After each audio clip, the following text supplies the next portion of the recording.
बिस्मिल्लाहिर्रहमानिर्रहीम। अस्सलाम वालेकुम। Welcome to my channel Urdu story centre. नए आने वालों से गुजारिश है कि चैनल को सब्सक्राइब कर दीजिए और चैनल पर मौजूद घंटी के बटन को प्रेस कर दें। पेशे खिदमत है उर्दू नावल सदियों की बेटी का अगला हिस्सा। राकेश मंत्री बनकर महल में आ गया। चंद्रबदन की एक और ख्वाहिश पूरी हो गई, लेकिन वो बड़ी जीरक औरत थी। शरद चंद्र ने जब उसे ये खबर सुनाई तो उसने किसी खास जज्बे का इजहार नहीं किया, सिवाय शरद चंद्र की मोहब्बत के एतराफ़ के कि वो उसकी छोटी छोटी बातों का भी कितना ख्याल रखते हैं। खुद राकेश भी पूर्णिमा से मिलने का ख्वाहिशमंद था, लेकिन आदमी वो भी बेवकूफ़ नहीं था। वजारत संभालने के पहले मंगल को इन दोनों की मुलाकात मंदिर में हुई। शरद चंद्र भी पूर्णिमा के साथ थे। राकेश ने दोनों हाथ को जोड़कर शरद चंद्र को और फिर रानी पूर्णिमा को प्रणाम किया। पूर्णिमा ही की ख्वाहिश थी कि राकेश कि तुम्हें मंत्री बनाया जाए, और जब महारानी की ख्वाहिश हो तो हम कैसे इनकार कर सकते हैं। सचमुच तो भरत नवाज के महाराजा अब यही हैं, हम तो इनके दास हैं। अरे शर्मिंदा ना करे महाराज, महाराज मैं तो आपके चरणों की धूल हूँ। पूर्णिमा ने प्यार भरी निगाहों से शरद चंद्र को देखते हुए कहा, हाँ वो धूल जिसे हम आंखों से लगाते हैं और हमारी आंखों की जोत कायम रहती है। अगर ये धूल हमारी आंखों से दूर हो जाए तो हम अंधे हो जाएं। महाराज मुस्कुराते हुए बोले। राकेश भी मुस्कुरा रहा था। फिर वो सब नैनवा महाराज के पास पहुंच गए और नैनवा महाराज उन्हें पूजा कराने लगे। शरद चंद्र राकेश को लेकर दूसरे मुजस्मों की जियारत के लिए चले गए। पूर्णिमा कृष्ण भगवान के सामने हाथ जोड़े खड़ी थी और नैनवा महाराज उसे पाठ करा रहे थे। तब पूर्णिमा मुस्कुराते हुए बोली, कहिए महाराज कैसे हैं? गुरुदेव की कृपा है, मज़े कर रहा हूँ। आपका काम हो रहा है? बस गुरुदेव की कृपा है। नैनवा महाराज ने गर्दन झुकाते हुए कहा, ऐश करें, अगर मुझे थोड़ी सी आज़ादी मिल जाए तो आपका काम और अच्छी तरह बन जाएगा। अब ज़रा एहतियात की ज़रूरत है। मुमकिन है मैं आपसे कुछ और काम लूँ, इसके बावजूद महाराज मैं आपसे डरती हूँ। अगर आप मेरे ही खिलाफ साजिश करने बैठ गए तो बड़ा सख्त मुकाबला करना पड़ेगा। ये भगवान का घर है महारानी, और ये दास भगवान की सौगंध खाकर कहता है कि आपको दिल से गुरु मान चुका हूँ।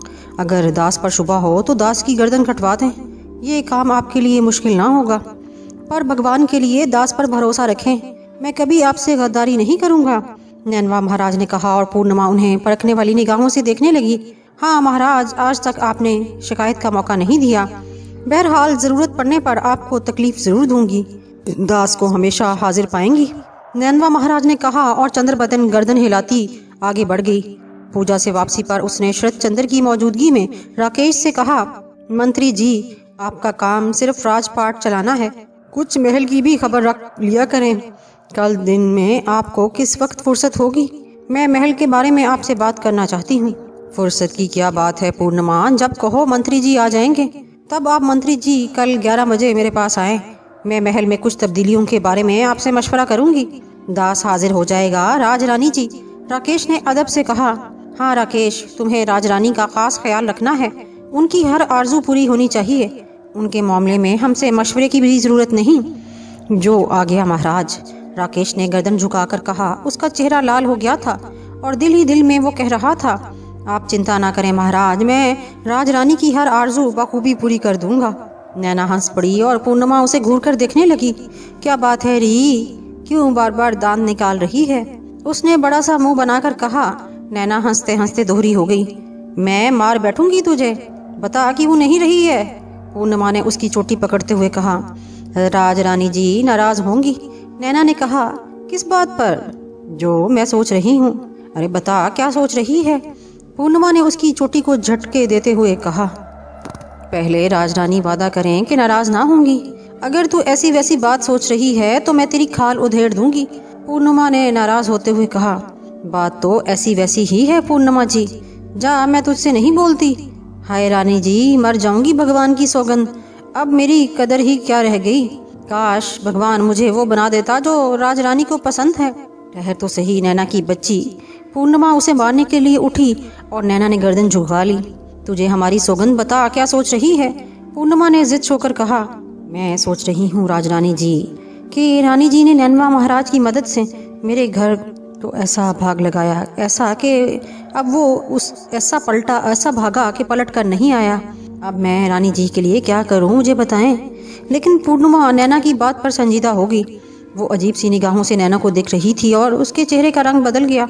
उसकी आंखों में खौफ सिमट आया और पूर्णिमा के कदमों में लट कर बोली, रानी जी माफ़ कर दो दासी को, मेरी बात आपको बुरी लग गई है। नहीं नैना, हम सोच रहे हैं तुमने ठीक ही कहा, वो हमारे इतना करीब है मगर हम उससे मिलने को बेकुल रहते हैं। ये पाबंदियां न जाने कब तक चलेंगी। बड़ी एहतियात की बात है कि अगर महाराज के मन में ज़रा भी बाल आ गया तो हम कहीं के नहीं रहेंगे। पूर्णिमा ने नैना कहा तो नैना सोच में डूब गई। उसके पास भी इस उलझन का कोई हल नहीं था। ठीक है, हम ही मन को मारेंगे, जैसे भी दिन पड़ेगा उससे मिलेंगे। अभी पापी हमारे लिए तड़प रहा होगा, हमने उसके चेहरे से अंदाजा लगाया है। चल जा, बता दे उसे आज वो 11 बजे आएगा।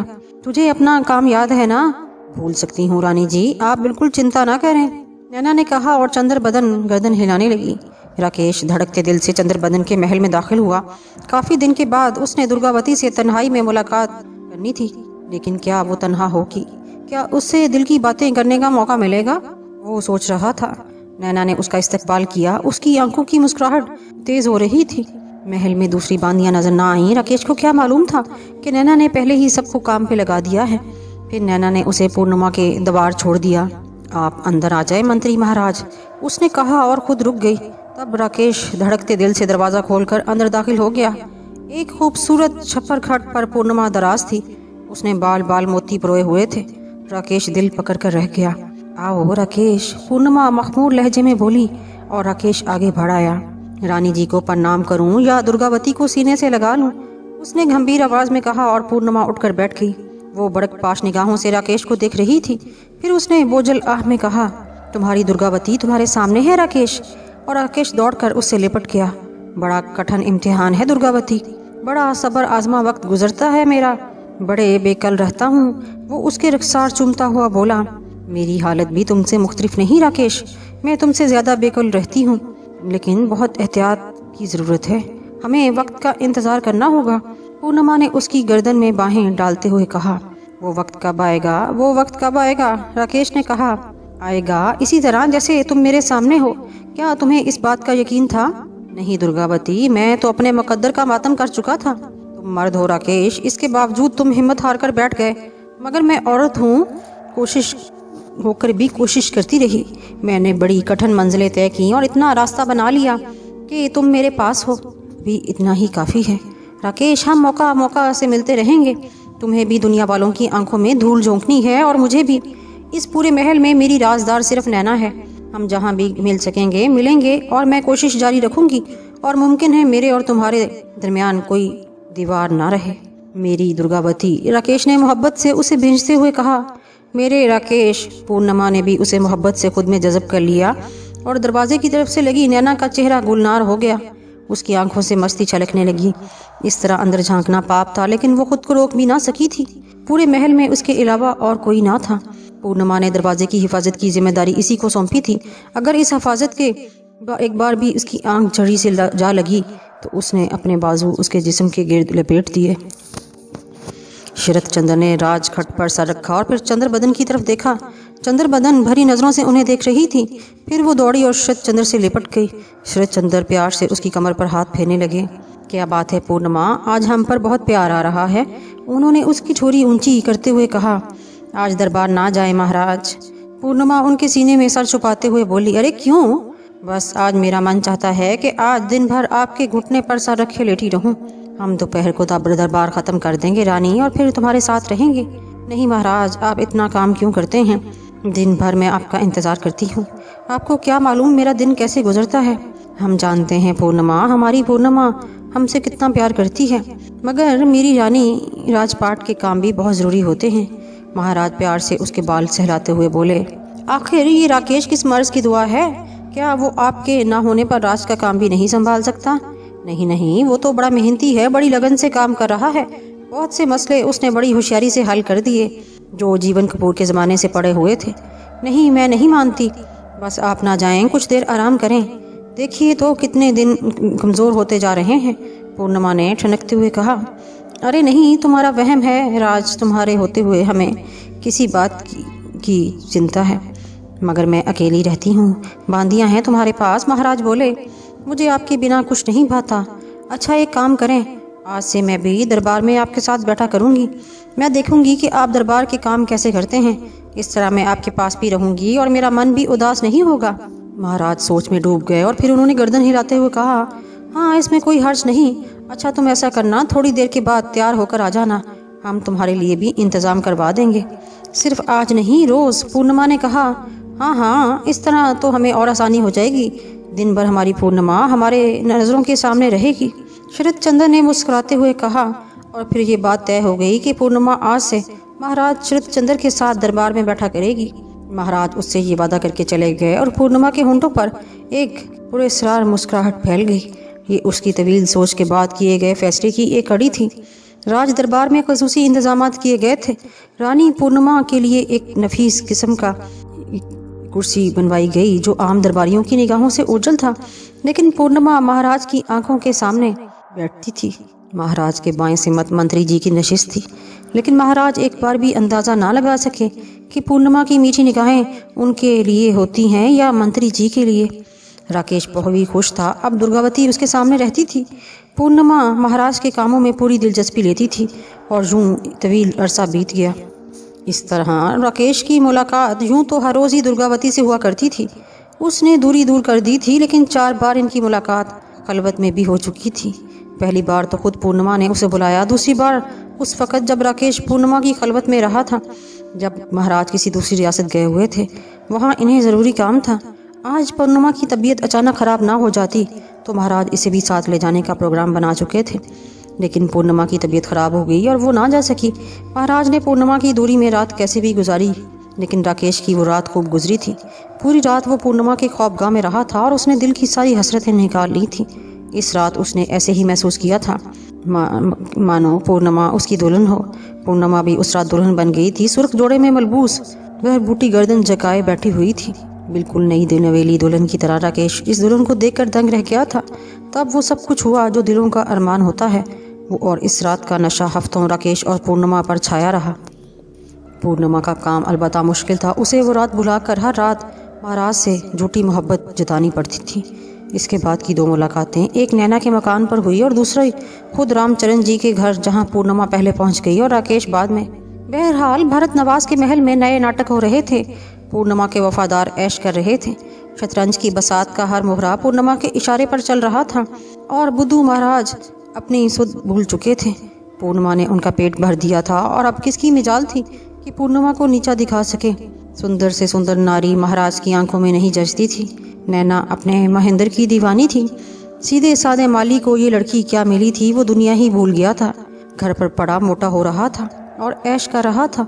दूसरी तरफ नैनवा महाराज थे। क्रांति का 30 दिन का चिल्ला पूरा हो चुका था और अब वो शहजादे का इंतजार कर रही थी।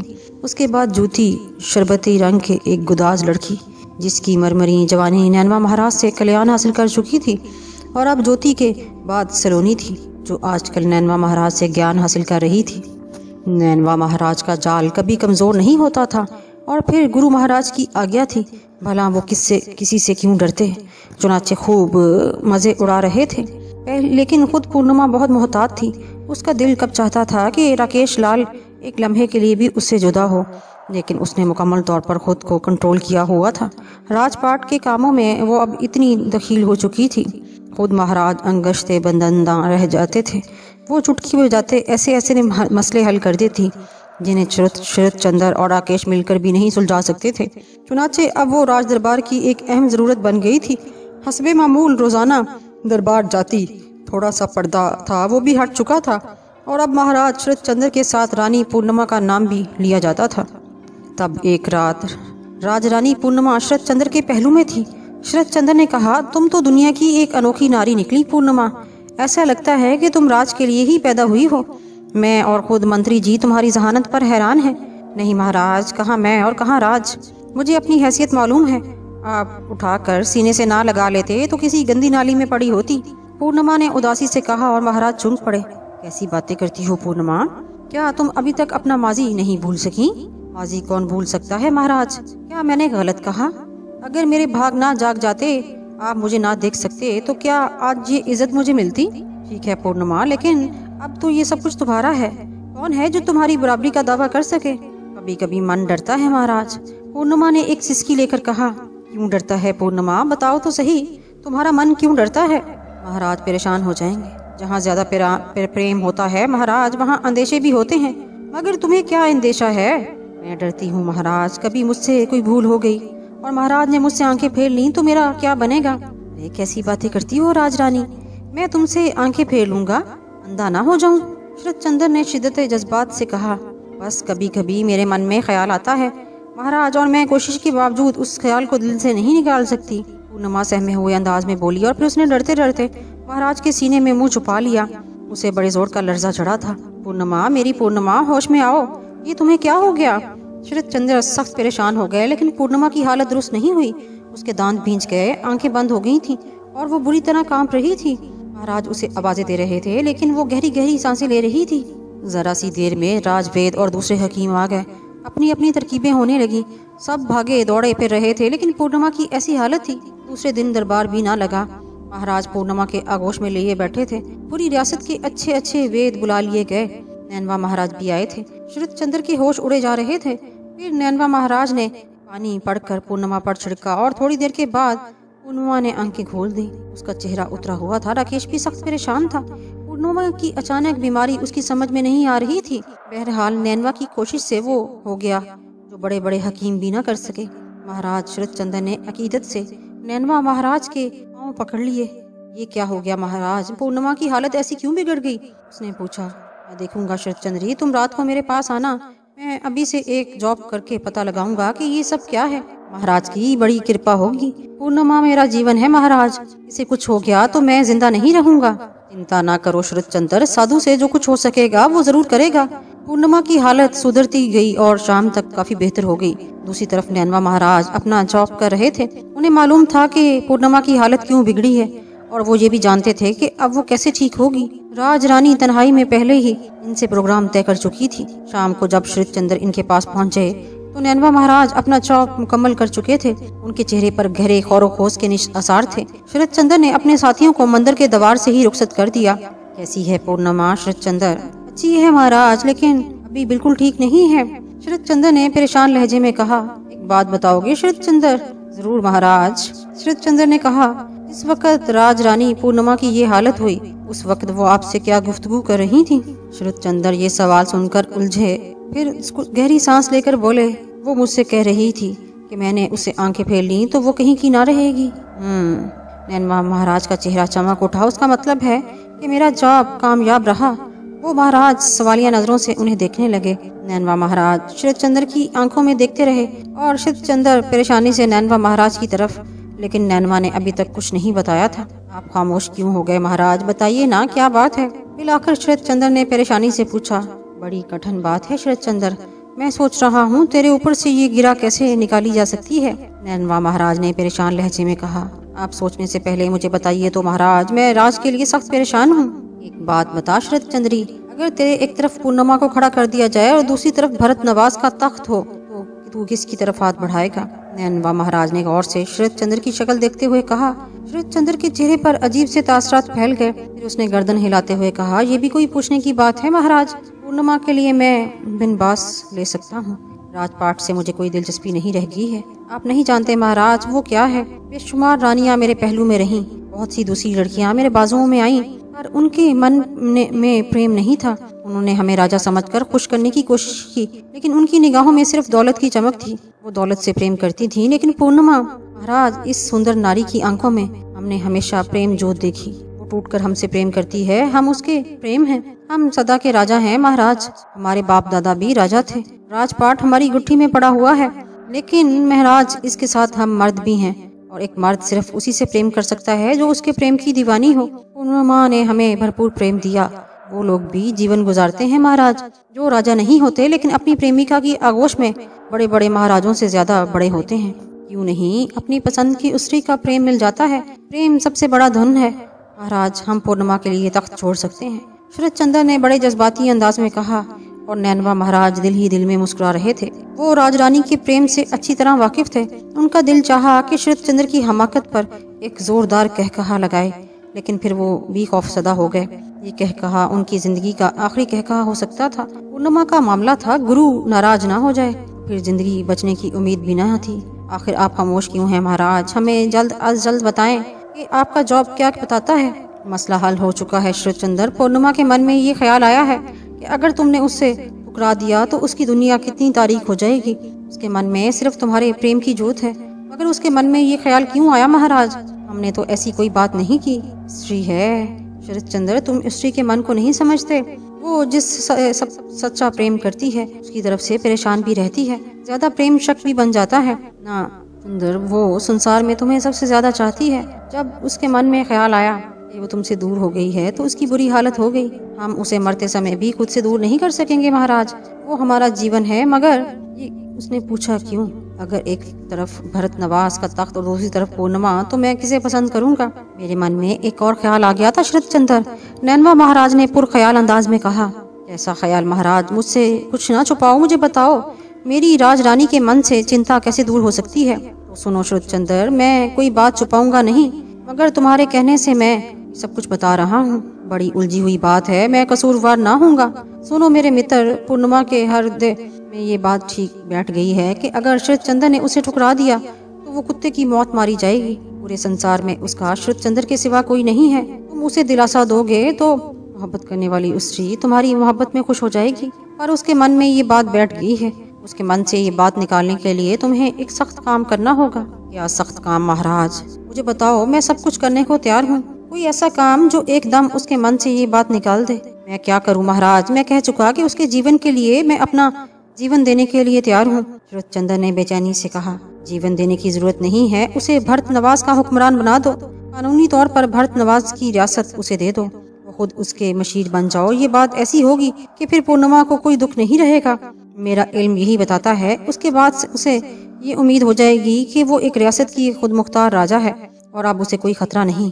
औरत है शरद चंद्र जी, कितनी ही समझदार क्यों ना हो, औरत रहेगी। ये किरदार उसकी जान भी ले सकता है। मेरा इल्म यही कहता है और तुम जानते हो कि मेरा इल्म झूठा नहीं होता। शरद चंद्र गर्दन झुकाकर कुछ सोचने लगे। उनके चेहरे पर अजीब सी परेशानी के आसार थे। वो पतिव्रता है शरद चंद्र। रियासत हासिल करने के बाद भी वो तुम्हारी दासी ही रहेगी। बस उसके मन से ये बात धुल जाएगी। मैं जानता हूँ तुम्हें ये बात पसंद नहीं आई होगी। मेरे इल्म ने जो कुछ मुझे बताया वो मैंने तुमसे कह दिया। ऐसी बातें करते हो महाराज। पूर्णिमा मुझे जीवन से ज्यादा प्यारी है।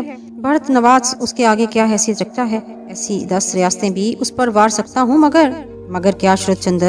रियासत के दुश्मन ये बात खूब उछालेंगे। रियासत में काफी गड़बड़ हो जाएगी। मेरा इल्म कुछ और भी कहता है शरद चंद्र। बूढ़े नैनवा ने मक्कारी से कहा।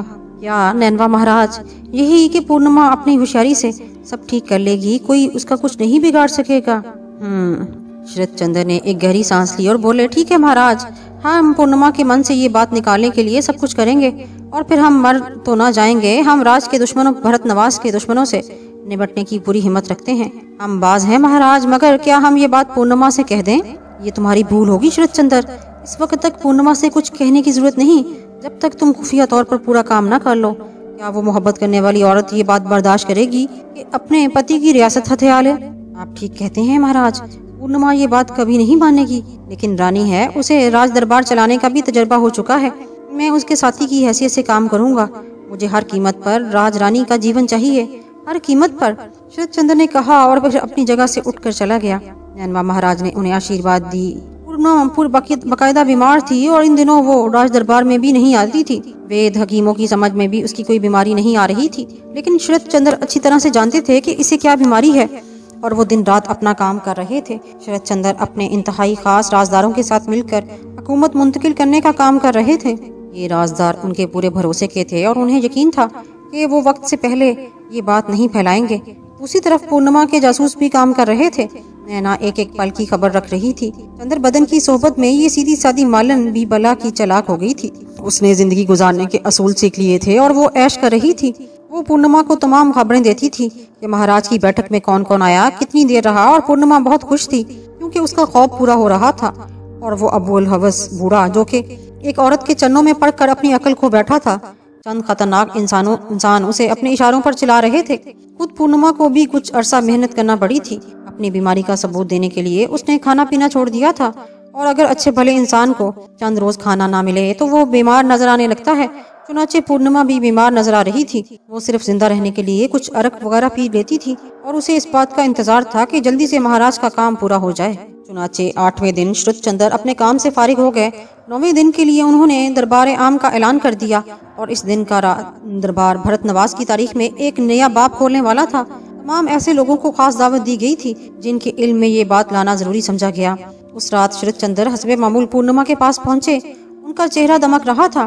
क्या बात है नाथ, आज आप बहुत खुश नजर आ रहे हैं। पूर्णिमा ने कमजोर मुस्कुराहट से पूछा।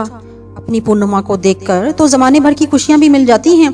श्रुतचंद्र ने मुस्कुराते हुए कहा, मेरे भाग है महाराज, भगवान ने मुझे धरती से उठाकर आकाश पर पहुंचा दिया है। पूर्णिमा ने मोहब्बत से उनके हाथ पकड़ते हुए कहा, हम तुम्हें आकाश से भी ऊंचा उठा देंगे पूर्णिमा, तुम नहीं जानती हम तुमसे कितना प्यार करते हैं। अगर एक इशारा कर दो तो हम राजपाट छोड़कर वनवास ले लें। हम तुम्हारे बिना तो हम स्वर्ग में भी ना रह सकेंगे। ये रियासत, ये ठाट बाट सब तुम्हारे बगैर बेकार है। श्रुतचंद्र बड़े जज्बाती लहजे में कह रहे थे। महाराज महाराज, मैं खुशी से दीवानी हो जाऊंगी। पूर्णिमा ने भी जज्बात का मुजाहरा करते हुए कहा। क्यों पूर्णिमा, क्यों? इससे पहले तुम्हें हमारे प्रेम का यकीन क्यों नहीं आया था? श्रुतचंद्र ने कहा, मुझे विश्वास था महाराज, बस कभी कभी मन डरने लगता है। आखिर क्यों? मुझे अपनी हैसियत याद आ जाती है महाराज। आपने कीचड़ से फूल उठाकर माथे की जीनत बना लिया, लेकिन फूल को अपनी हैसियत याद है। हम ये एहसास हमेशा के लिए तुम्हारे दिल से मिटा देंगे। हम तुम्हें वो हैसियत दे देंगे कि फिर कभी तुम्हारे मन में ये ख्याल ना आए। महाराज ने कहा, आपने मुझे सब कुछ तो दे दिया है महाराज, मैं ही दीवानी हूँ। हम तुम्हें एक आखिरी तोहफा देना चाहते हैं पूर्णिमा। श्रुतचंद्र ने इंतहाई संजीदगी से कहा और चंद्र बदन बड़ी भोली शक्ल बनाकर उन्हें देखने लगी। हालांकि वो चालाक औरत जानती थी कि वो क्या तोहफा है। श्रुतचंद्र की एक एक कार्रवाई पर नजर रखे हुए थी और उसे इल्म था कि काम उसकी मर्जी के मुताबिक ही हो रहा है। दिल ही दिल में वो सोच रही थी, बूढ़े राजा, मेरी हैसियत इससे भी बदतर है जो तू सोच रहा है। मैं चंद्र बदन हूँ, मैं अपने वक्त की क्लोपत्रा, मेरा मुकाम बहुत ऊंचा है, इस तक ना तू ना पहुँच सकेगा। तेरे पास जो कुछ है मेरे हुस्न का खराज समझ कर अदा कर दे, लेकिन वो मेरी हैसियत के मुताबिक ना होगा। क्या देख रही हो पूर्णिमा? सोच रही हूँ ऐसी कौन सी चीज है जो महाराज मुझे देना चाहते हैं। सब कुछ तो दे दिया है महाराज ने मुझे, सबसे बढ़कर अपना प्रेम जो संसार की हर दौलत से ज्यादा है। हम तुझे अपने प्रेम का सबूत देना चाहते हैं पूर्णिमा। श्रुतचंद्र ने कहा, भगवान के लिए बताएं तो सही वो क्या है, मैं तो हैरान हो रही हूँ। ऐसे नहीं पूर्णिमा। श्रुतचंद्र ने मोहब्बत भरे अंदाज में उसे सीने से लगा लिया। फिर कैसे? तुम्हें हमारी सौगंध खानी होगी कि हम जो कुछ तुम्हें देंगे उसे लेने से इनकार नहीं करोगी। हाय राम, ये अनोखी बात कैसे? मैं आपकी सौगंध कैसे खाऊं? जो कुछ आप मुझे देंगे महाराज वो मैं ले लूंगी। नहीं पूर्णिमा, तुम्हें हमारी सौगंध खाना होगी, श्रुतचंद्र ने अजीब से अंदाज में कहा। और पूर्णिमा दिल ही दिल में हंस पड़ी। बेवकूफ बुड्ढा, तू सचमुच बुद्धू है। इसकी सौगंध तो झूठी ही खानी चाहिए ताकि जल्दी से इससे जान छूटे।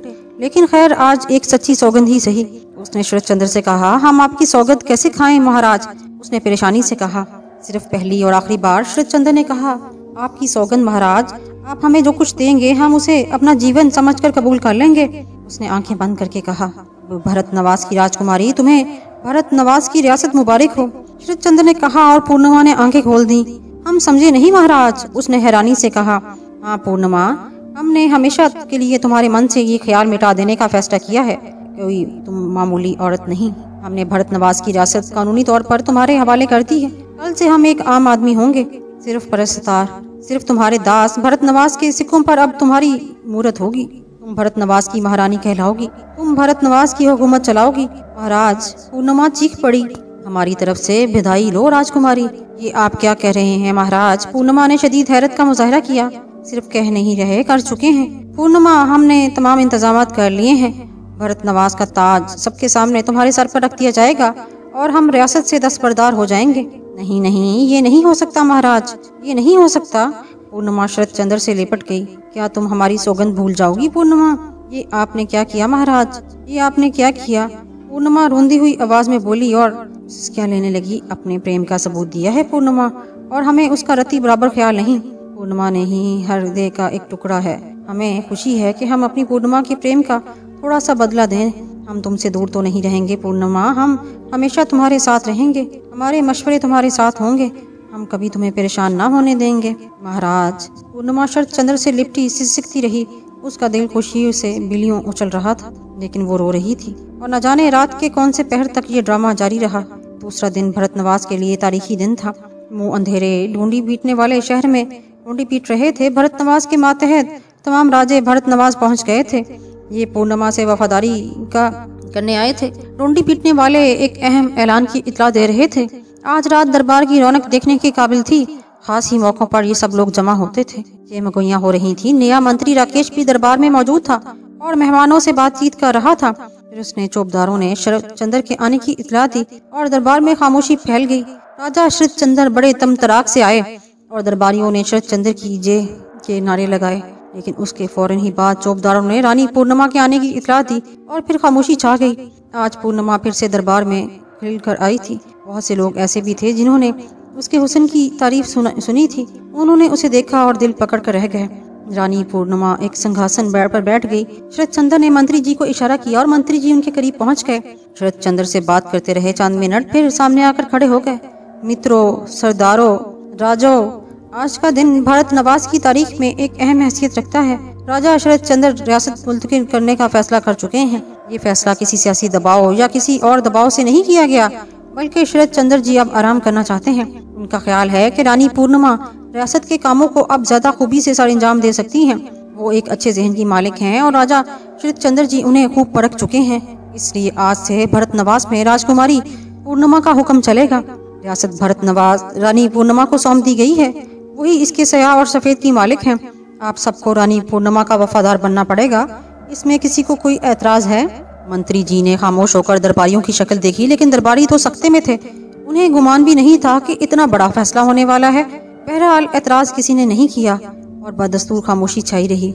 मित्रों, तुम्हें अभी थोड़ी देर के बाद रानी जी के सामने वफादारी का ऐलान करना होगा। क्या तुम इसके लिए तैयार हो? हम तैयार हैं, एक आवाज उभरी। हम तैयार हैं, हम तैयार हैं। महाराजा ने ये सोच समझ कर किया होगा। हम तैयार हैं। चारों तरफ से आवाजें उभरी। पूर्णिमा का दिल कमल की तरह खिल गया। तब महाराज शरद चंद्र उठे। उन्होंने अपने सर से ताज उतारा और रानी पूर्णिमा के कदमों में पहुंच गए। फिर उन्होंने रानी को खड़ा करके ताज उसके सर पर रख दिया। महारानी पूर्णिमा की जय, महारानी पूर्णिमा की जय। फजा जोरदार नारों से गूंज उठी। शरद चंद्र ने अपनी कमर से तलवार खींची, दो जानू झुके और तलवार पूर्णिमा के चरणों में रख दी और फिर वो लड़ती हुई आवाज में बोले, रानी पूर्णिमा की जय। मैं अहद करता हूँ कि हमेशा रानी पूर्णिमा का वफादार रहूंगा। पूर्णिमा सीना ताने खड़ी थी। बात बन चुकी थी और अब जरूरी नहीं था कि वो किसी भी किस्म की अदाकारी करती। फिर मंत्री जी ने वफादारी का अहद किया और फिर उसके बाद अब एक एक करके राजे आते रहे और अहद वफादारी करते रहे। ढूंढी पीटने वाले नई इतला लेकर शहर में फैल गए। जिसने सुना गश्ते बदंदा रह गया। यूं पूर्णिमा भरत नवाज की किस्मत की मालिक बन गई। पूर्णिमा ने हुकूमत शुरू कर दी और उसने राकेश के साथ मिलकर बहुत से मंसूबे बनाए और उन पर एक एक करके फिर अमल दरामद होता रहा। भरत नवाज की आवाम को मुट्ठी में लेना चाहती थी। चंद नए महकमे वजूद में आए। भरत नवाज की मुंजमद दौलत हरकत में आ गई। पूर्णिमा करके दिखाना चाहती थी। शरद चंद्र की तरफ से किसी रोक टोक का सवाल ही पैदा नहीं होता था। मैं एक मशीर की हैसियत से आते और नहायत खुशी से मशीर की गद्दी पर बैठते। पूर्णिमा जरूरी मामलात में उनसे मशवरे भी करती थी और उनके अच्छे बुरे होने पर बहस भी करती। कुछ अरसे के लिए उसने हुस्न इश्क के किस्से पुश्ते पुश्त डाल दिए थे। हाँ, राकेश के इख्तियारात बहुत बढ़ चुके थे। अब उसकी हैसियत भी राजा की सी थी। मंत्री महाराज को पहली बार मुकम्मल इख्तियारात मिले थे। उनके लिए आलीशान महल तामीर हो रहा था। राया की देखभाल भी इन्हीं के सुपुर्द थी। लेकिन इस अरसे में उन्हें पूर्णिमा की आगोश से दूर रहना पड़ा था और वो बड़े बेचैन थे। फिर जब भरत नवाज के लिए पूर्णिमा ने काम शुरू किया, भरत नवाज के अवाम ने खुलूसे दिल से रानी पूर्णिमा को बधाई दी। किसानों पर बोझ कम कर दिया गया और वो ज्यादा मेहनत से काम करने लगे। जरूरतमंदों को कर्जे दिए जाने लगे। ये काम भरत नवाज में ही नहीं हो रहा था, बल्कि कुर्बो जवार के इलाके में भी तरक्की कर रहे थे। शाही खजाने खुल गए थे और अवाम की भलाई के लिए जो काम हो रहा था, नतीजा ये हुआ कि सिर्फ 6 माह में हर तरफ रानी पूर्णिमा का तोती बोलने लगा। रियासत के ओहदेदारों को किसी पर जुल्म करने की इजाजत नहीं थी। हर शख्स को दरबार में आकर अपनी बिपता सुनाने की इजाजत थी। कोई सवाली नाकाम नहीं जाता था। बहुत से नए कवानीन बनाए गए थे। अवाम बहुत खुश थे और उनकी खुशी और शरद चंद्र भी बहुत खुश थे और चारों तरफ रानी पूर्णिमा के नाम की जय जयकार हो रही थी। लेकिन रानी पूर्णिमा का तुर्कश अभी तक खाली नहीं हुआ था। अभी तो उसे बहुत से अहम काम करने थे। नैनवा महाराज भी ऐश कर रहे थे। नैना के तो हवास का ठिकाना नहीं था। इसके लिए भी एक नया महल तामीर हुआ था। यही लोग तो पूर्णिमा के खास थे। हाँ, राकेश कुछ बेचैन था। इस अरसे में उसे एक बार फिर पूर्णिमा के कुर्ब नहीं मिला था। वो पूर्णिमा को चाहता था। वो उसकी पसंदीदा औरत थी। लेकिन क्या उस वक्त की बात है जब वो बजाते खुद खुश ना था। अब खुद उसके महल में हजारों दासियां थीं, एक से एक हसीन, और वो साहिबे इख्तियार था। चुनाचे उसने भी पर निकालने शुरू कर दिए, लेकिन नहायत एहतियात के साथ। निर्मला उसकी बहुत मंजूर नज़र थी। एक हसीन दासी जिस पर राकेश की नज़र पड़ी तो वो चौंक पड़ा और उसने एक शाम उसको अपनी खलवत में बुला लिया, और इस तरह बुलाया कि किसी को कानो कान खबर नहीं हुई, और वो कामती लजाती उसकी खलवत में पहुंच गई। क्या नाम है तुम्हारा? निर्मला शर्माई हुई आवाज सुनाई दी। यहाँ तुम्हें कोई तकलीफ तो नहीं? नहीं महाराज। सुनो निर्मला, हम तुम्हें पसंद करने लगे हैं, हम तुमसे प्रेम करने लगे हैं। हमने साफ दिल से तुम्हें बता दिया, अगर तुम्हारा मन चाहे तो हमारा प्रेम स्वीकार कर लो, और अगर मन ना चाहे तो साफ कह दो। हम तुम्हें मजबूर नहीं करेंगे, ना ही तुम्हारे खिलाफ कोई कार्रवाई करेंगे।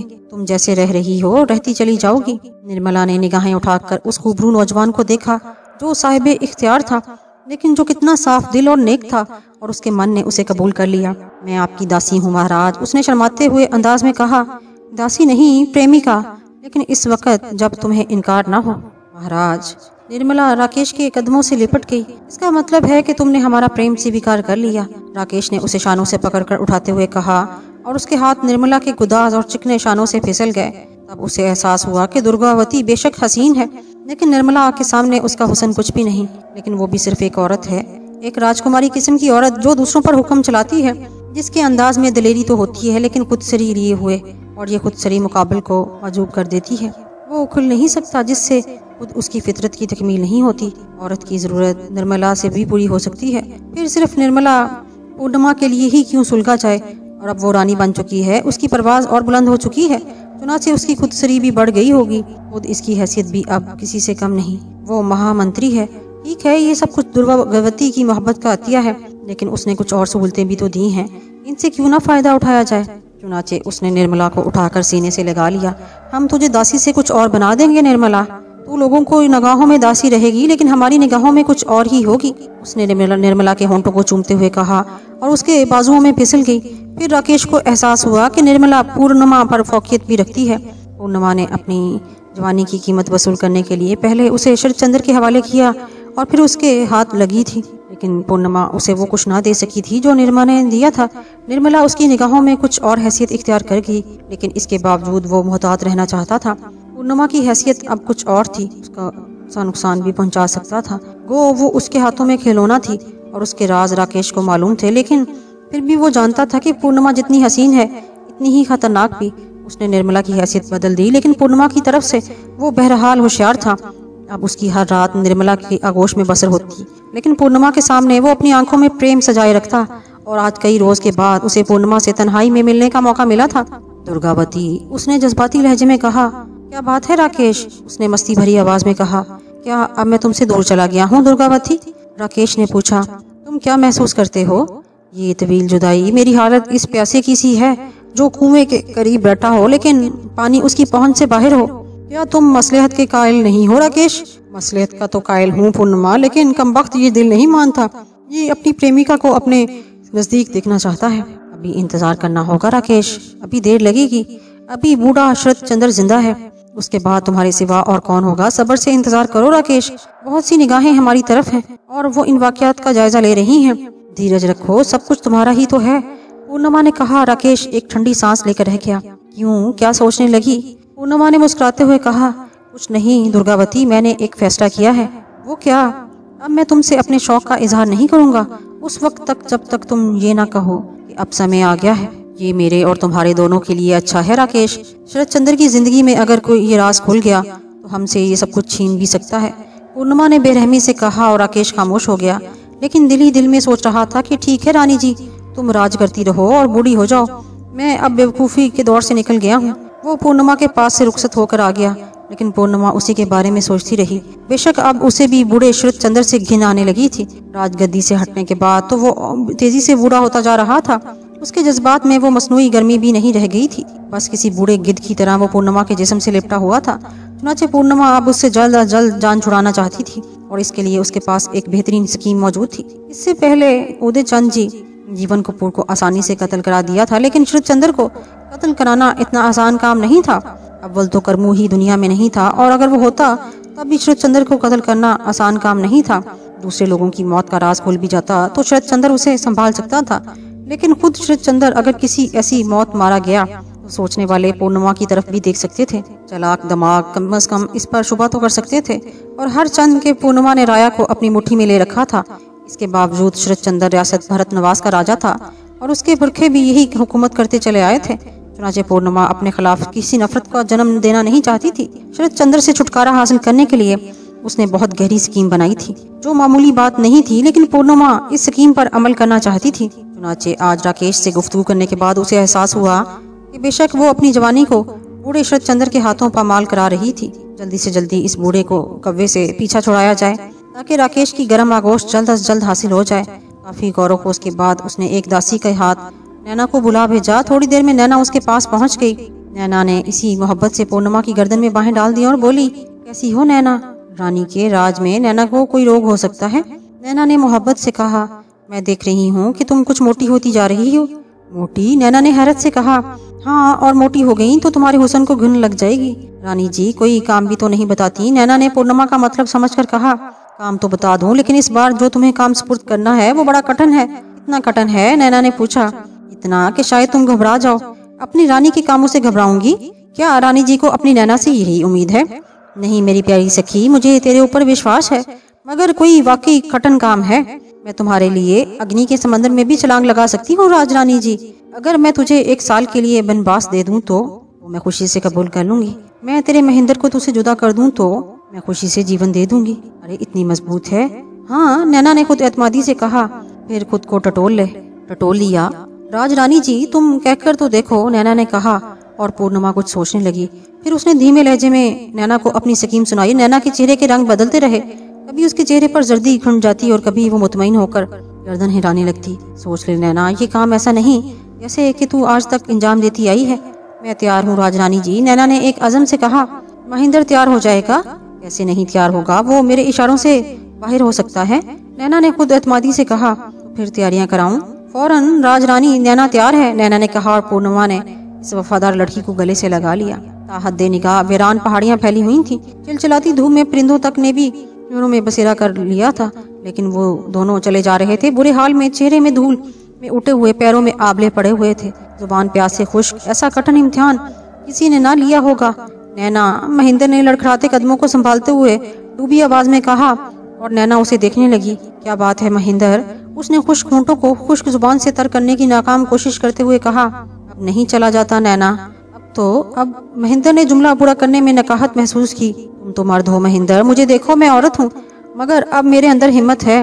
मैं मंजिल के करीब हूँ महेंद्र, थोड़ी सी हिम्मत और कर लो, बस थोड़ी सी। तुम्हारा ख्याल है मुझे और मारे डाल रहा है।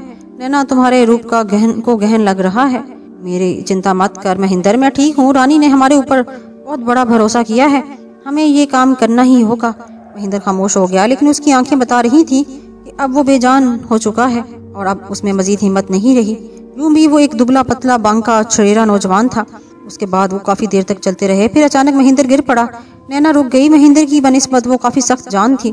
उसने घबराए हुए अंदाज में महेंद्र को देखा और फिर चारों तरफ देखने लगी, लेकिन ये न जाने उसकी निगाहों का धोखा था या दर हकीकत कुछ घोड़े सवार इस तरफ आ रहे थे। वो कानों को भी इस्तेमाल करने लगी। यकीनन घोड़ों की टापों की आवाज भी मौजूद थी। उसकी किस्मत जाग गई थी। आने वाले खंडाली की सरहद की तरफ से ही आ रहे थे। वो खड़े होकर जोर जोर से हाथ हिलाने लगी। ऐसी बुरी हालत के बावजूद वो अपना काम करने के लिए तैयार हो गए। 8 घोड़े सवार चांद 7 के बाद इसके करीब पहुंचे और घोड़ों से उतर पड़े। वो इन दोनों के चारों तरफ खड़े हो गए।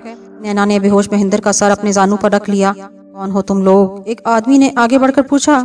ये एक मोहम्मद लेकिन नरम दिल आदमी मालूम होता था। महाराज, मेरा घर वाला, महाराज बचाओ, इसे बचाओ, नैना फटी हुई आवाज में बोली और उसकी आंखों से आंसू गिरने लगे। देखो इसे। मोहम्मद आदमी ने अपने साथियों की तरफ देखा। वो सबके सब आगे बढ़े। नैना महेंद्र को छोड़कर हट गई। वो लोग महेंद्र की देखभाल करने लगे। छागलों से महेंद्र के मुंह पर पानी चिपकाया गया। इसके अलावा उन्होंने इसका मुंह जबरदस्ती खोलकर उसे पानी में पिलाया। दूसरी तरफ मोहम्मद आदमी नैना से कह रहा था, तेरे ऊपर क्या विपता पड़ी है बेटी? कहाँ से आ रही हो? भगवान के लिए मुझे पानी पिलाओ, मैं मर जाऊंगी। नैना ने इल्तिजा की और मोहम्मद आदमी ने जल्दी से एक आदमी से छागल लेकर उसे पानी पिलाया।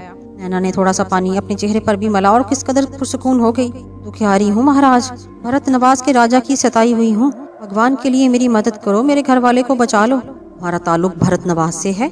मोहम्मद आदमी ने चूंकर पूछा। हाँ महाराज। अब हम तुम्हारी कोई मदद नहीं कर सकते। भरत नवाज के एक एक आदमी से हमारी दुश्मनी है, मगर मैं तो वहाँ से निकाली गई हूँ महाराज। कुछ दुखियारी के लिए तो कोई जगह नहीं। नैना ने रोते हुए बोला, तुम जानती हो इस तरफ कौन सी रियासत है? मैं कुछ नहीं जानती महाराज, मेरी तो बिपता ही अनोखी है। नैना बदसूर रोते हुए बोली, खैर तुम्हारी हालत खराब है, मैं तुम पर रहम खाकर तुम्हें साथ ले चलता हूँ, लेकिन तुम्हें फौरन ये जगह छोड़नी होगी। मेरे घर वाले को बचा लो महाराज, फिर जो तुम कहोगे करूँगी। वो ठीक हो जाएगा तो कहीं भी चली जाऊंगी। नैना ने आजी से कहा और मोमर आदमी ने गर्दन हिला दी। फिर उसने कहा, अपने आदमी को इशारा किया और बेहोश महेंद्र को घोड़े पर डाल दिया। नैना को खुद मोमर आदमी ने अपने पीछे बिठा लिया और फिर वो उसी तरफ चल पड़े जिधर से आए थे। थोड़ी देर के बाद वो खंडाली की सरहदी चौकी में दाखिल हो गए, जहाँ उनकी क़यामगाह थी। महेंद्र को एक बिस्तर पर लिटा दिया गया और उसे कुछ दवाई दी गई। नैना को भी पीने के लिए दूध दिया गया और दोनों की हालत दुरुस्त हो गई।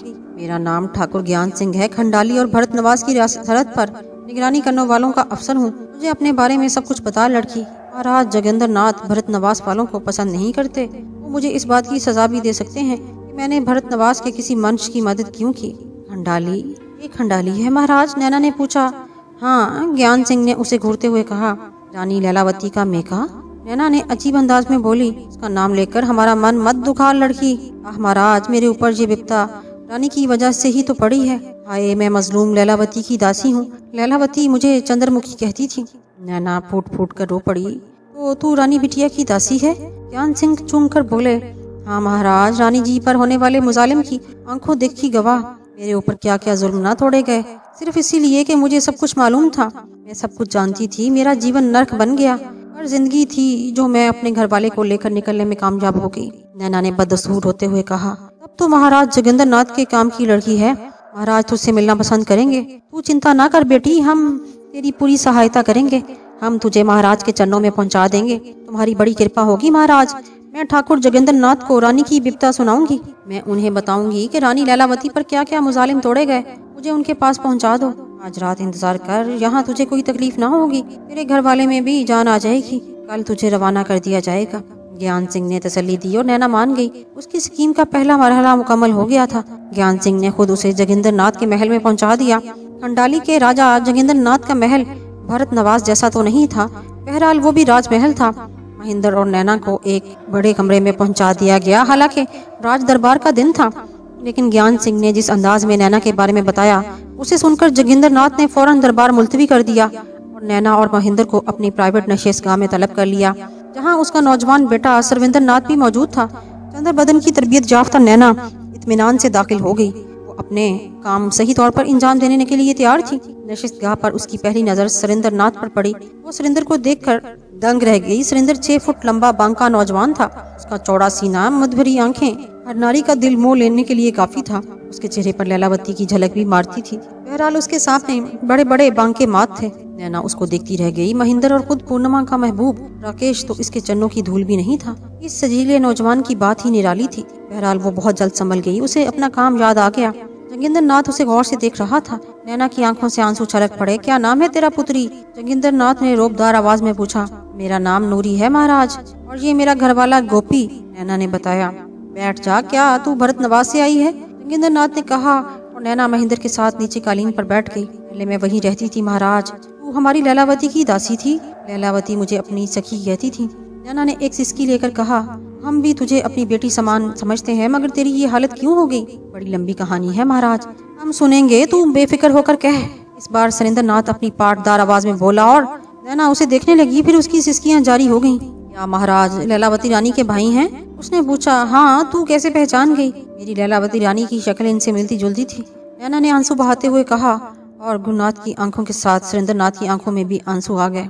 हम इसके भाई हैं नूरी, सुरेंद्र नाथ ने भारी आवाज में कहा और नैना ने गर्दन झुका ली। हमारी लैलावती की मौत के बारे में तू क्या जानती है? फिर आखिर सुरेंद्र नाथ ने कहा। पहले ये बता बेटी कि तेरे साथ बुरा सलूक क्यों हुआ?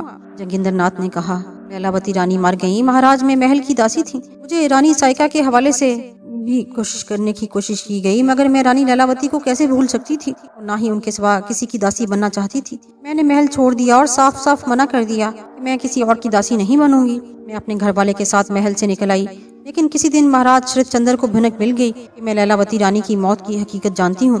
बस मुझे जल्लादों के हवाले कर दिया गया। उन्हें हुक्म दिया गया कि मुझे जंगल में ले जाकर मार डालें। मगर मैं जलादों में से एक को मुझ पर रहम आ गया। उसने मुझसे कहा कि मैं भरत नवाज से फौरन निकल जाऊं। इसी से मेरी जान बच गई, सो मैं चल पड़ी महाराज और भाग मुझे यहाँ ले आए। लैलावती की मौत की क्या हकीकत है, जल्दी बता। सुरेंद्र ने मुठ्ठियां भेजते हुए पूछा।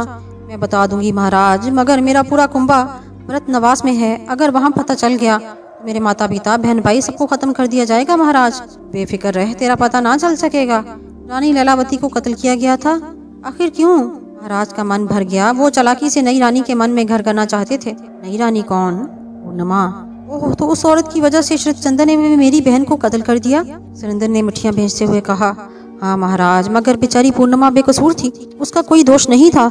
उसे तो जब रानी लैलावती का मौत का इल्म हुआ तो उसने 3 दिन तक खाया ना पिया। वो बहुत मासूम है। ये तमाम चालाकी तो महाराज शरदचंद्र की थी। वो अधिक रानियों को खुश ना रख सकते थे, इसलिए उन्होंने अपनी लैलावती और फिर सायका को मौत के घाट उतार दिया। ओह शरदचंद्र, जालिम, हथियारे। सुरेंद्र ने मुठ्ठियां भेजते हुए गरजदार आवाज में कहा। अब बेचारी पूर्णिमा का जीवन खतरे में है महाराज। शरदचंद्र ने चालाकी से काम लेते हुए भरत नवाज की हुकूमत उसके हवाले कर दी। आजकल एक नई लड़की पर डोरे डाल रहे हैं। पिताजी, मैं अपनी बहन का बदला जरूर लूंगा। अब आप मुझे नहीं रोक सकते। मैंने बहुत सब्र किया है पिताजी। मैं इस कन्या की जान भी बचाऊंगा। मैं शरदचंद्र को ऐसा सबक दूंगा कि वो मरने के बाद भी याद रखेगा। धीरज रख सुरेंद्रनाथ, धीरज। मेरे मन में भी बदले की आग सुलग रही है, मगर हमें ये नहीं भूलना चाहिए कि खंडाली भरत नवाज से बहुत छोटा है। हम भरत नवाज से बहुत कमजोर हैं। हम इस पर चढ़ाई नहीं कर सकते। मैं हर ताकत से टकरा जाऊंगा पिताजी। मैं धीरज रख सुरेंद्र, धीरज रख। लैलावती बिटिया की विपता सुनकर हमारे मन में भी आग लग गई है, मगर हमें समझदारी से काम लेना होगा। हमें बहुत सोच समझकर कदम उठाना चाहिए। अगर आप भरत नवाज पर चढ़ाई नहीं करेंगे पिताजी, मुझे आज्ञा दें, मैं शरदचंद्र से बदला लूंगा। मुझे आज्ञा दें पिताजी, वरना मैं आपका हुक्म मानने से भी इनकार कर दूंगा। कोई ऐसा कदम मत उठा मेरे सपूत जिसे हमें नुकसान पहुंचे। हम सोच समझकर कदम उठाना चाहते हैं। हम इस लड़की से पूरी मदद लेंगे। जोगिंद्रनाथ ने कहा और नैना की तरफ मुंह करके बोला। नूरी। महाराज, नैना ने गर्दन झुकाकर जवाब दिया। क्या तू लैलावती की सच्ची सखी है? अगर लैलावती जिंदा होती तो वही इस बात का सही जवाब देती महाराज। नैना ने गर्दन हिलाकर कहा। वैसे वो मन ही मन में हैरान थी। वही सब कुछ हो रहा था जो कुछ पूर्णिमा ने बताया था। पूर्णिमा तो सचमुच जादूगरनी है। तब फिर तुझे वफादारी का सबूत देना होगा। मैं तैयार हूँ महाराज। तुझे जान जोखिम में डालकर हमारे लिए काम करना होगा। अगर लैलावती का बदला लेने में मेरी जान भी चली जाए तो मुझे चिंता ना होगी महाराज। जोगिंद्रनाथ ने गर्दन हिलाते हुए कहा। फिर बोला, बस ठीक है बेटी, तू अपने घर वाले के साथ आराम कर। हम बहुत जल्द तुझे तकलीफ देंगे। नैना ने गर्दन हिलाई और अपनी जगह से उठ गई। हमें हालात का पूरी तरह जायजा लेकर काम करना होगा। सुरेंद्र, तू क्या समझता है कि क्या हमारे दिल में लैलावती के साथ होने वाली दिया का दाग नहीं? जोगिंद्रनाथ ने सुरेंद्र को घूरते हुए कहा। मगर मैं अपने मन की आग को मसलिहत की आग से ठंडा नहीं कर सकता महाराज। मैं शरदचंद्र का खून पी लेना चाहता हूँ। सुरेंद्र ने दांत भींचते हुए कहा। मैं भी यही चाहता हूँ मेरे बच्चे, लेकिन मैं हालात को भी सामने रखना चाहता हूँ। हमारी फौजें अभी इतनी ताकतवर नहीं कि भरत नवाज की फौजों का मुकाबला कर सके। अगर हमें भरत नवाज से जंग करनी है तो हमें उसके लिए जबरदस्त जंग करना होगी। मैं बर्दाश्त नहीं कर सकता। सुरेंद्र ने गर्दन हिलाते हुए कहा। हम भी सब्र नहीं कर सकते, इसीलिए हमने एक दूसरी तरकीब सोची है। मुझे मालूम है कि अब भरत नवाज पर शरदचंद्र की नहीं बल्कि उसकी चहेती रानी की हुकूमत है। नूरी ने बताया कि वो हमारी लैलावती से प्रेम करती थी। हमें उससे शिकायत नहीं।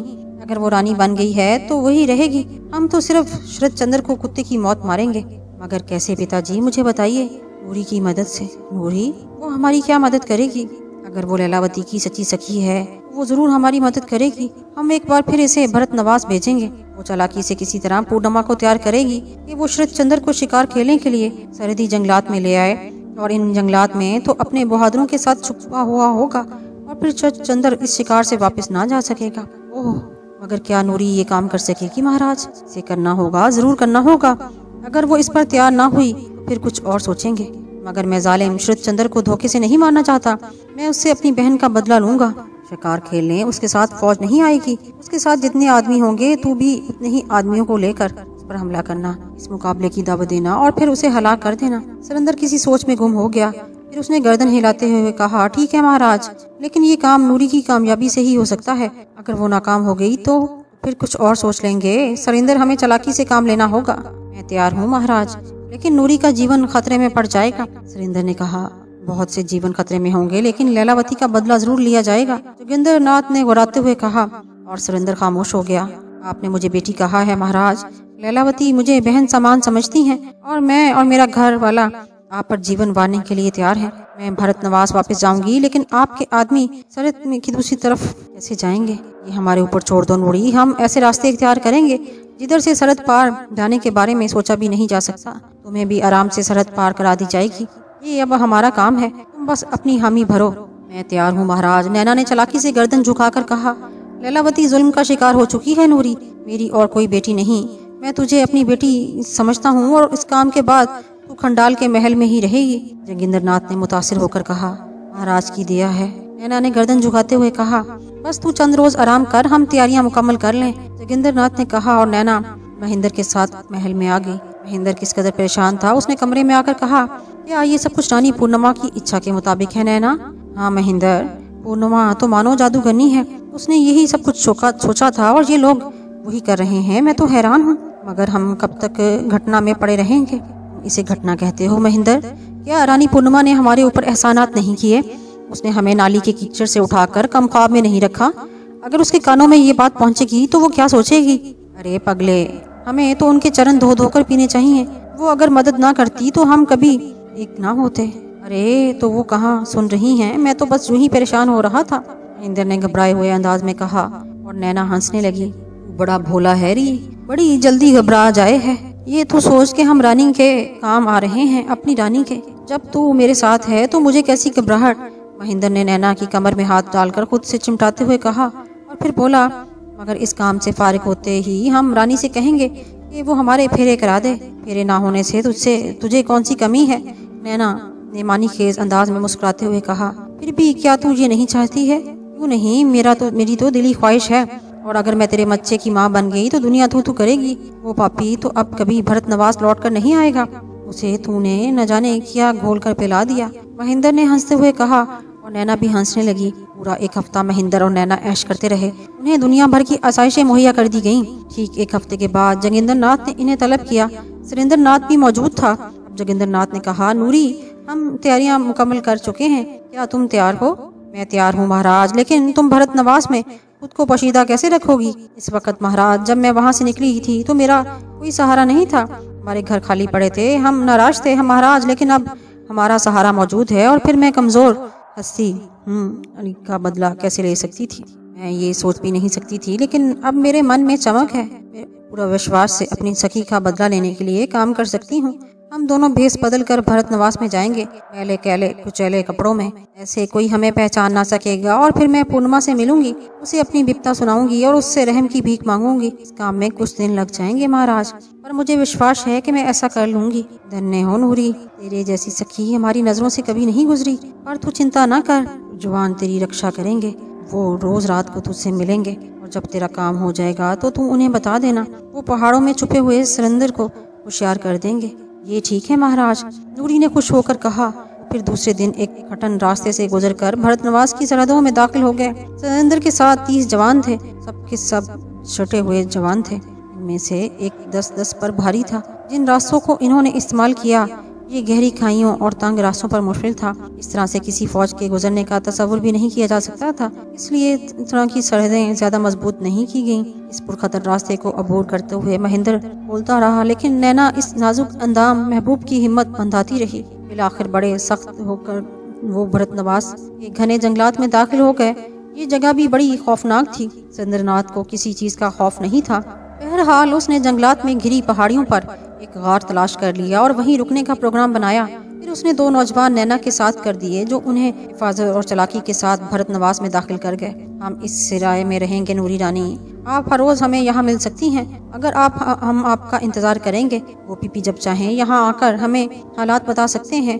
अगर कोई खतरा हो तो आप चिंता ना करें, हम जीवन की बाजी लगाकर आपकी जान बचाएंगे। ठीक है, तुम चिंता ना करो, मैं अपना बचाव खुद कर लूंगी, नैना ने कहा। और फिर वो मंदिर की तरफ चल पड़ी। पूर्णिमा ने उसे गले लगा लिया। तेरे बिना मन बहुत उदास था नैना, यूँ समझ ले कि तू इतने दिन गायब रही तो मुझे ऐसे लगा जैसे मेरी सबसे कीमती चीज गुम हो गई हो। किसी काम में मन नहीं लगता था। भगवान ने मेरे भाग बहुत अच्छे बनाए हैं राजरानी, कि वो सबको मेरी चाहत है। उधर जोगिंदरनाथ महाराज ने मुझे अपनी बेटी बना लिया है। तू है ही इस काबिल, मगर अब जल्दी से बता के क्या किया? हमारी दासी कभी नाकाम रही है? नैना ने मुस्कुराते हुए कहा। ओ मेरी नैना, मुझे तेरे ऊपर नाज है, मगर कर क्या आई है, जल्दी बता मुझे। पूर्णिमा ने उसे पूछा। उसने उसको पूरी कहानी सुना दी। पूर्णिमा का चेहरा खुशी से गुलनार हो रहा था। नैना ने अपनी कहानी खत्म की तो एक बार फिर पूर्णिमा ने उसे सीने से लगा लिया। धन्य हो नैना, तूने कुछ ज्यादा ही काम कर दिखाया। बस काम बन गया नैना? बिल्कुल काम बन गया। मैं भी ज्यादा वक्त जाया नहीं करूंगी, आज ही महाराज शरद चंद्र से बात करूंगी। एक बात बताओ रानी जी। जरूर। सुरेंद्र को कभी देखा है? मैं कहाँ से देख लेती रही, पूर्णिमा बोली।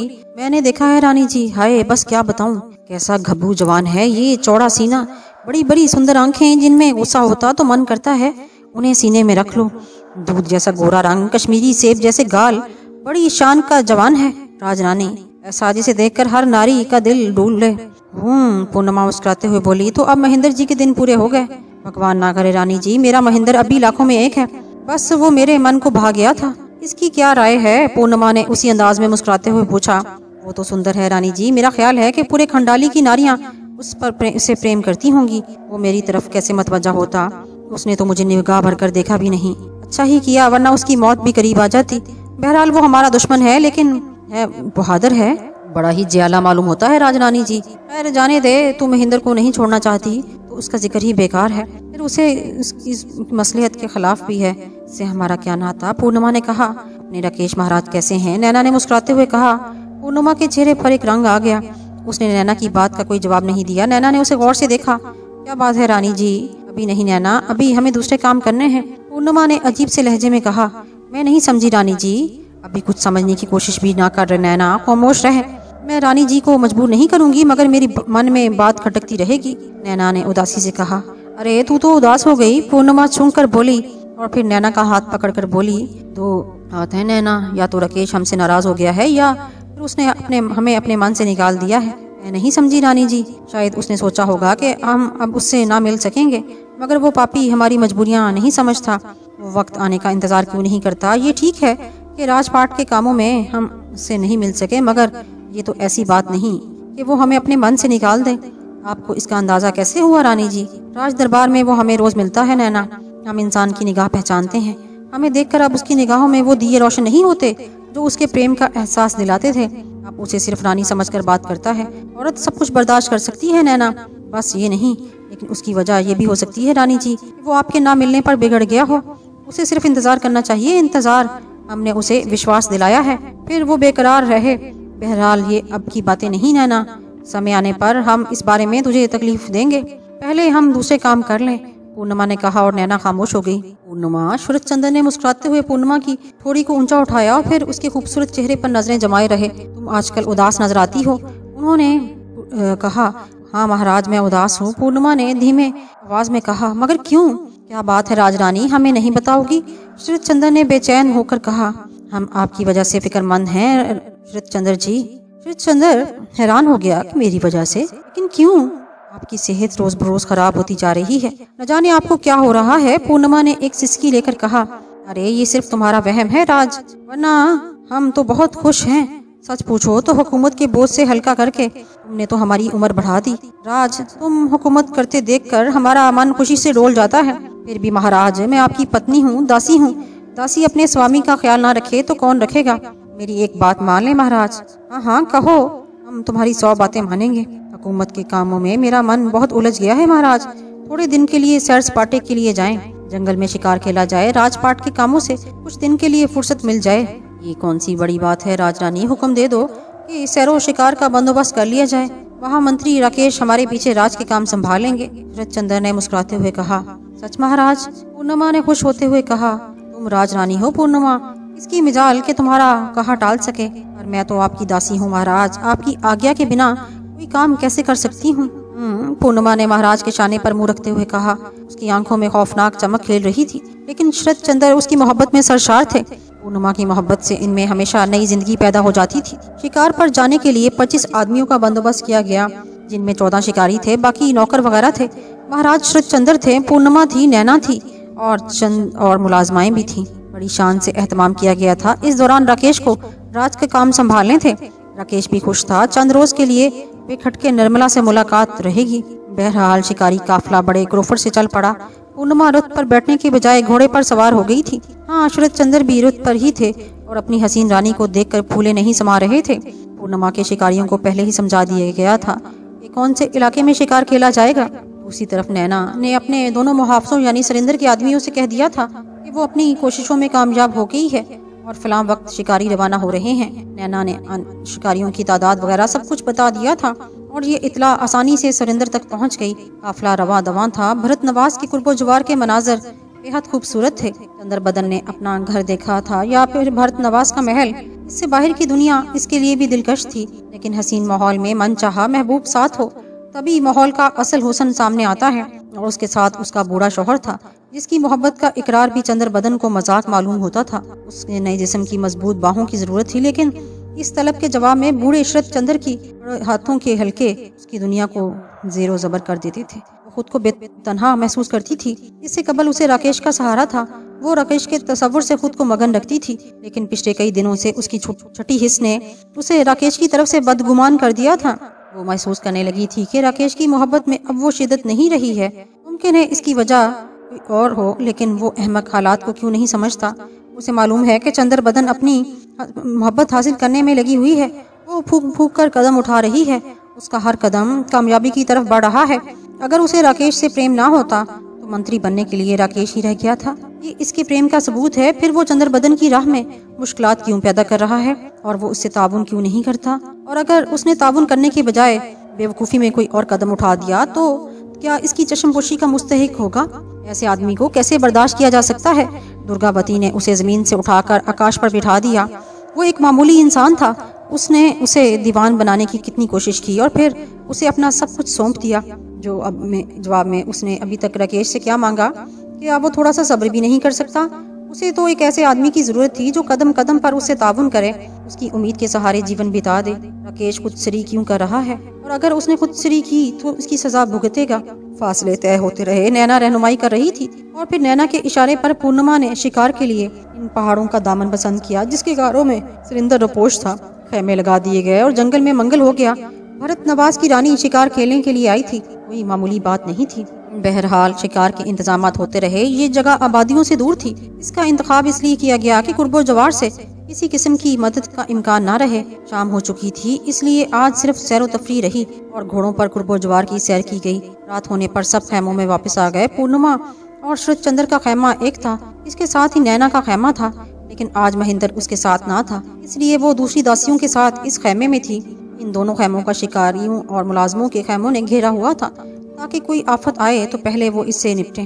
रक्स और शराब का इंतजाम था। दासियों में 2 रकासाएं मौजूद थीं। चुनाचे दूसरी जरूरियात से निपटने के बाद महफिल शराब और रक्स शुरू हो गई। दासियां रक्स करने लगीं और शरद चंद्र ने शराब का पहला जाम पिया।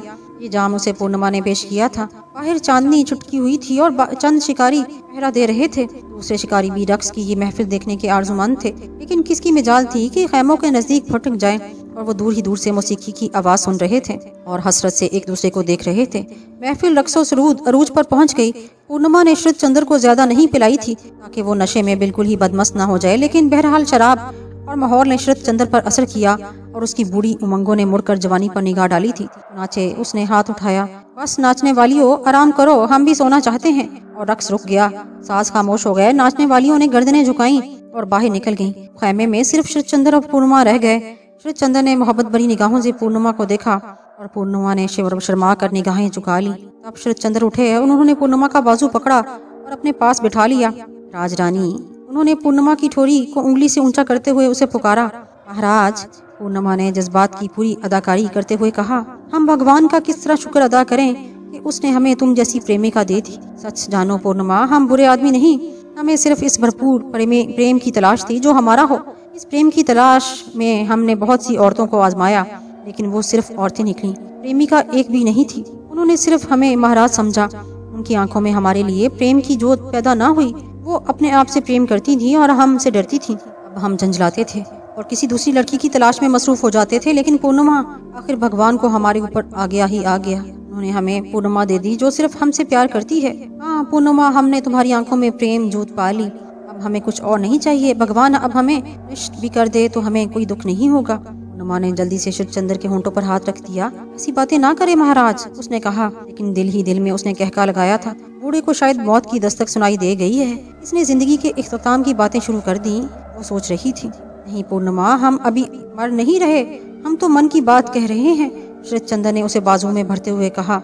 लेकिन उसी वक्त बाहर से जोर जोर से बोलने की आवाजें सुनाई दी। पहरा देने वालों का अंदाज तकरीबन चीखने वाला था। शरद चंद्र भी चूक पड़े, पूर्णिमा भी चूक पड़ी। उसके चेहरे पर अजीब से तासरात थे। ये कैसा शोर है? शरद चंद्र उड़बड़ाए। पता नहीं महाराज, पहरेदारों की ये हिम्मत नहीं हो सकती कि वो बिला वजह चीखें।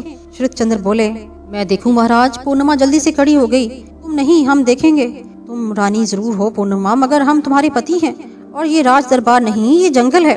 शरद चंद्र ने मुस्कुराते हुए कहा। अभी वो खैमे के दरवाजे तक ही पहुंचे थे कि बाहर पहरेदारों की आवाज सुनाई दी। वो शरद चंद्र को पुकार रहे थे। क्या बात है मूर्खो? शरद चंद्र बाहर निकलकर घबराए।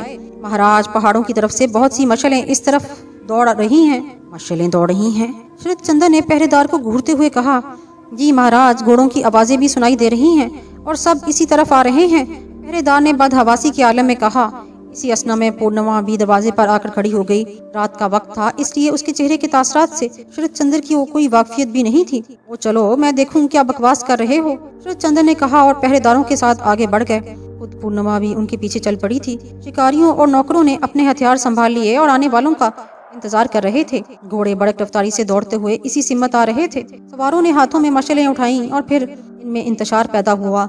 एक लंबी कतार बन गई। इन कतारों ने चारों तरफ से हल्का करके खैमों को दायरे में ले लिया। महाराज शरद चंद्र को शदीद खतरे का एहसास हो चुका था। चुनाचे वो बरक रफ्तारी से पलटे और खैमे से अपनी तलवार उठा लाए। पूर्णिमा अब भी पुरसुकून खड़ी थी। अब घोड़े खैमों के बिल्कुल नजदीक पहुंच गए। खबरदार, कोई हमला मत करना, मैं पहले इन लोगों से मालूम कर लूं ये कौन है और क्या चाहते हैं, शरद चंद्र ने अपने आदमियों को हदायत करते हुए कहा। और फिर वो खैमे से थोड़े फासले पर निकल आए। सफेद रंग का एक कभी हेकल घोड़ा शरद चंद्र के ऐन सामने आ खड़ा था। इस पर मौजूद सवार का वो चेहरा साफ नजर नहीं आ रहा था, फिर भी अंदाज से वो बड़ा शानदार जवान मालूम होता था। शरद चंद्र, सामने आओ, सवार की आवाज गूंजी और शरद चंद्र चंद कदम आगे बढ़ आए। मुझे पहचानो, मैं कौन हूँ? सवार ने मशल अपने चेहरे के नजदीक कर ली और पूर्णिमा की आंखों में बिजली सी कूद गई।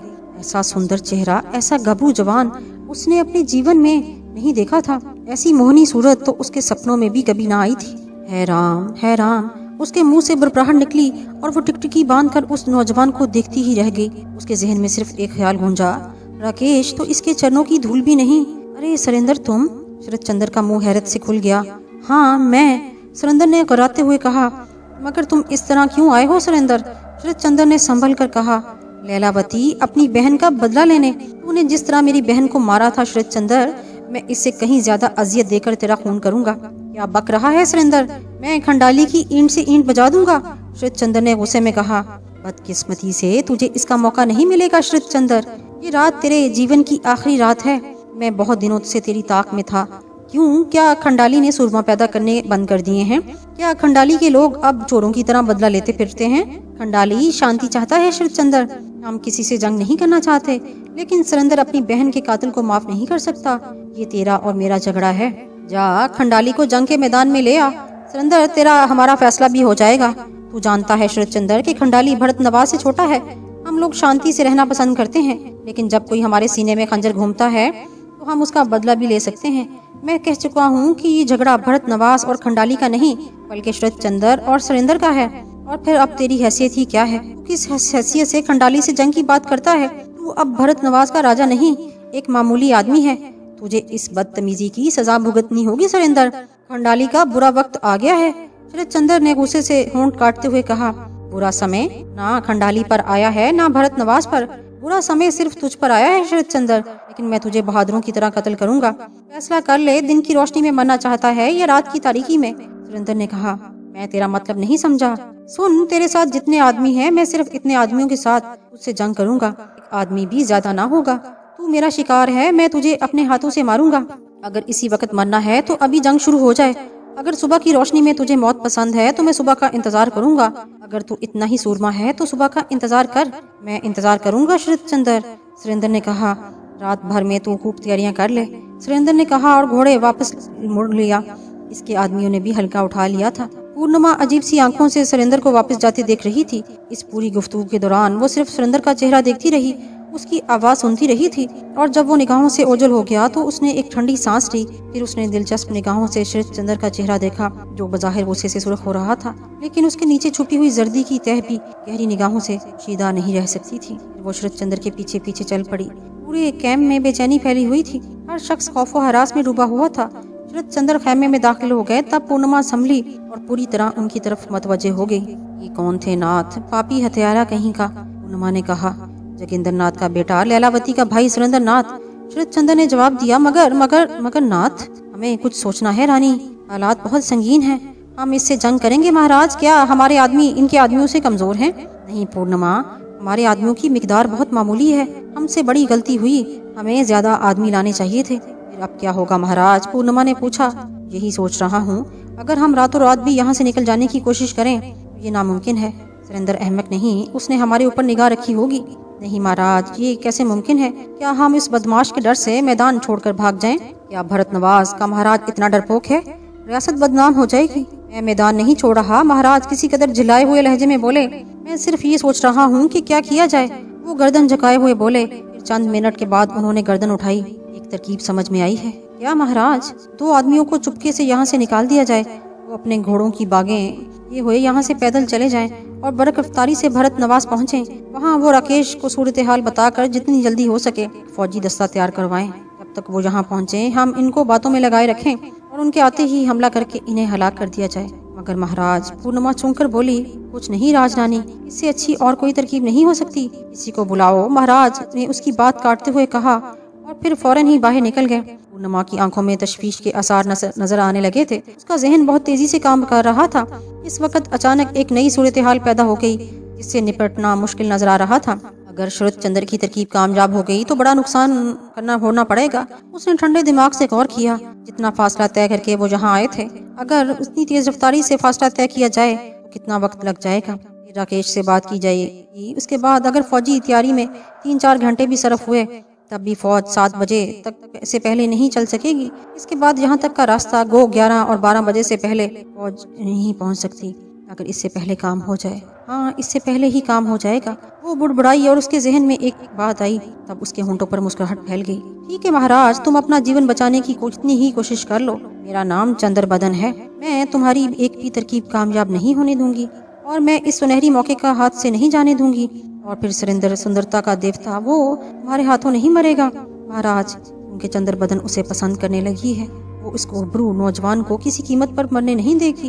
जब तुम उसे बातों में लगाकर अपनी फौज का इंतजार कर रहे होगे, हमारे सिपाही उस पर हमला कर देंगे और जंग छिड़ जाएगी। और जब जंग छिड़ जाती है तो किसी के इंतजार के लिए बंद नहीं होती। ये काम भी मैं ही करूंगी महाराज, ये काम मैं ही करूंगी। उसके होंठों पर एक पुरस्कून सी मुस्कुराहट फैल गई थी।